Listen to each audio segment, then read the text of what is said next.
Hey guys, everyone, Tim here for the TW Fitness Academy, and we're ready for another blog post.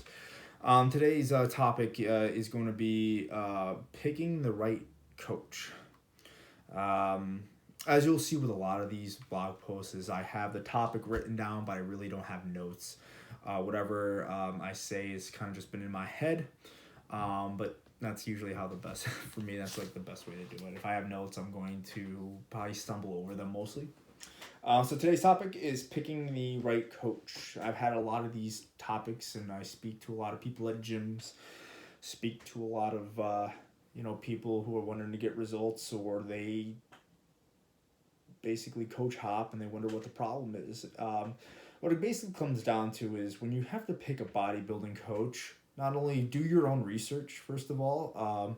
If you know people with clients, ask them how they are. Just don't do it because everyone else is doing it. um, really look into it. Figure out if he's going to work well for you. I had a ton of clients or a lot of people that I know who basically know that they don't get the results they want, even though they have tried because the coach has done something wrong. But they're like, well, I've been working with him, and it's like, quite honestly, um, you don't owe a coach anything. You pay them money, so you pay them for a service. Their job is to provide you their best possible way. If they don't respond to you the way you like it, if they make you feel uncomfortable, if they're not getting back to you in time, if it's your money, so don't feel like you're obligated to stick with them because they're going to make you feel guilty about leaving. If they're not providing the service that you feel you are paying them, do not stick with them. If you are sticking with them because you have a sense of loyalty, guess what? They're not going to look good if you don't look good. So they might drop you if you don't get the results that they are looking for. So as long as you're doing everything right and that they're telling you to, and you're getting results and you're working well together, then you can stay with your coach. But if your coach is not doing everything that you promised, like if you're paying an obscene amount of money and they're not getting back to you within an amount of time, or they're giving you false advice, or they're telling you to eat something and you don't like eating it, or they're telling you that this is just the way it is, that's that's not a coach that's going to work well for you.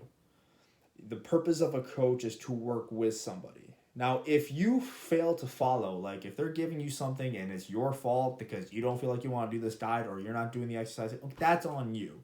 But if you are doing something that is so uncomfortable for you, that you know that you've been following their protocols, but you're not getting results and they're failing to change it, then it's not the right fit.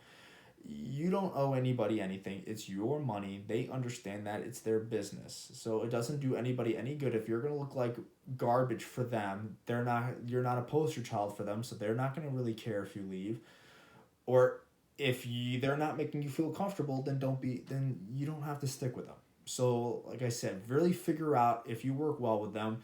You if you're doing all the right things and they're making sure that you are healthy, which is goal number one, is to make sure that you're achieving your goals the healthiest way possible, then everything's okay. But if you're gonna sit there and put your health at risk in hopes because this is what your coach is telling you to do, maybe it's time to start reevaluating things.